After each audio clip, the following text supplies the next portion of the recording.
All right, I've got one other piece of information that I want to show you. I used to post a couple of examples, but I'm just going to go ahead and do that right here with you.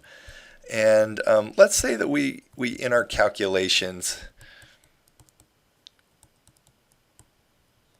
we determined that the area of steel needed is 3.23 inches squared. Slightly beyond the scope of the class we're doing this year to have you calculate that area of steel, but let's say that you determined that the area of steel needs to be 3.23 inches. Well, what we can do is go back to our diagram for steel properties. So we're back here to this chart right here. And if I come across the number 6 bar, we can see that I've got 0.44 inches. For the number 7 bar, 0.60 inches. Number 8 bar, 0.79. You can see the rest of the diagrams there, but this is where I'm pulling this information from. Of course, you can see the diameter as well, and we'll need that here in just a minute. So come back to here. I'm going to lay these all out for you just so you can see this. But if I used a number 6 bar, a number 7 bar, a number 8 bar, a number 9 bar, a number 10 bar, or a number 11 bar, we'll look at those quick options. For each case, we'd have 3.23 inches squared, and I would need to divide by the cross-sectional area for each one of those bar sizes. And so, again, going back and pulling the values off the table we were just looking at, the cross-sectional area per bar was 0.44 inches squared, 0.60 inches squared.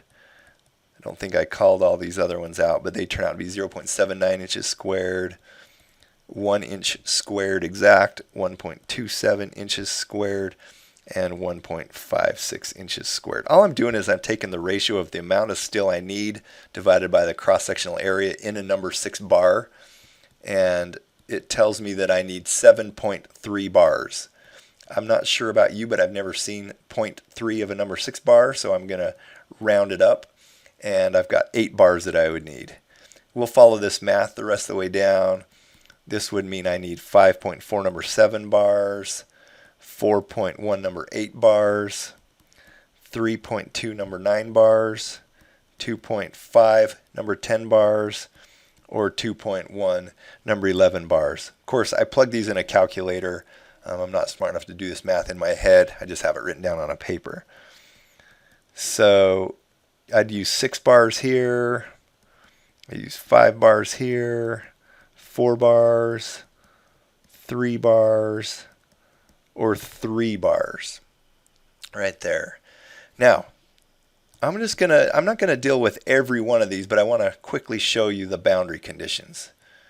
So one boundary would be 8 number 6 bars. If I had 3 number 10s or 3 number 11s that I would need, 3 number 10s would be more economical, so we're going to count that as our boundary condition. And what I want to do now is just draw what this would look like using the minimum spacing. So number 6 bars, number 8 bars.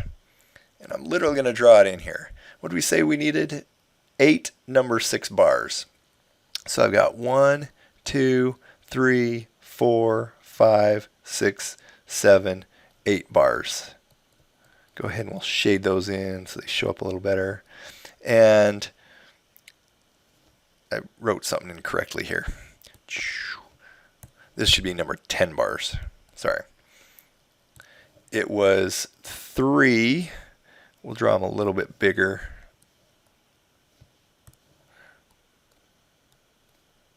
Number 10 bars that I would need down here. Now, I need to jump back up here really quickly. And minimum spacing is either 1 bar diameter or 1 inch.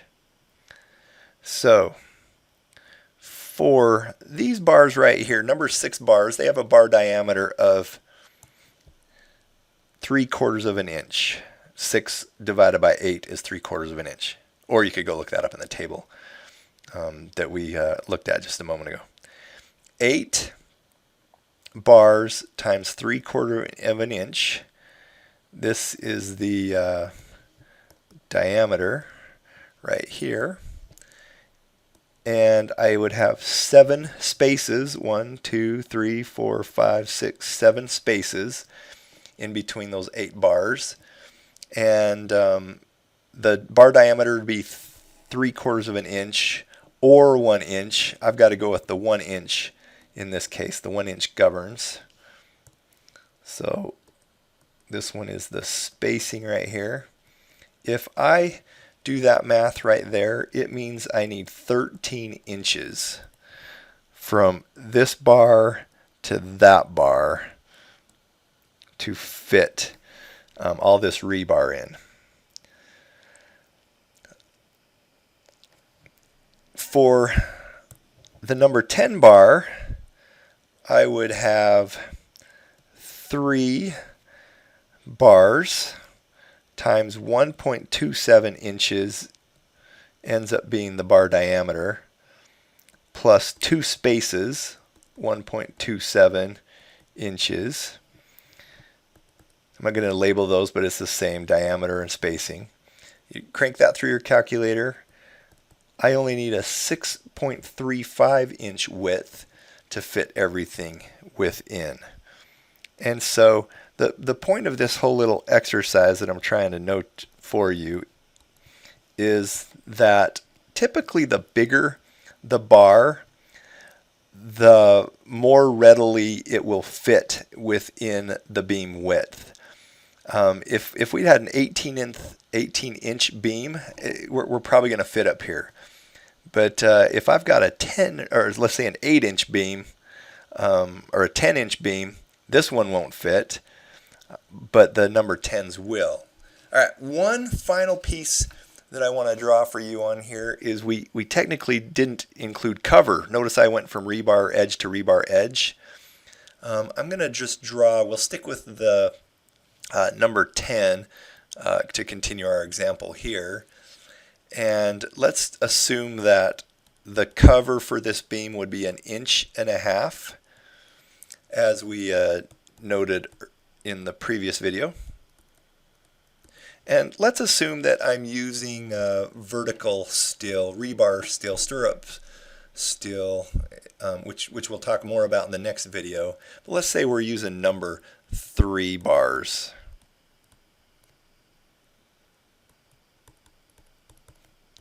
We'll assume number 3 bars, which means I've got 3/8 of an inch, so 0.375 inches. Don't stress too much about where this number comes from. We'll cover this in the next video, but for the sake of drawing this, I want to show you what I mean. So we're going to come back in, we're going to draw I'm going to redraw it so I have enough room. We've got 6.35 inches from edge of bar to edge of bar. And then I've got this stirrup that would wrap around inside my beam like this. That's a number 3 bar. And so I would end up with an additional 0.375 inches for stirrup width that's wrapping around the rebar. And then we would also have to account for 1.5 inches of concrete cover along each side. Of course, this would come along the bottom as well. I'm not going to draw it down there. But you throw that in there, 1.5 inches of concrete cover. Add all that together, 1.5, 0.375, 6.35, 0.375, and 1.5. Total beam width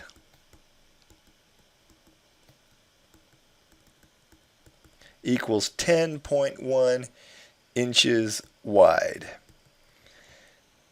10.1 inches wide. If this was a 12-inch beam, great. But if we were trying to do this in a 10-inch wide beam, even this doesn't fit.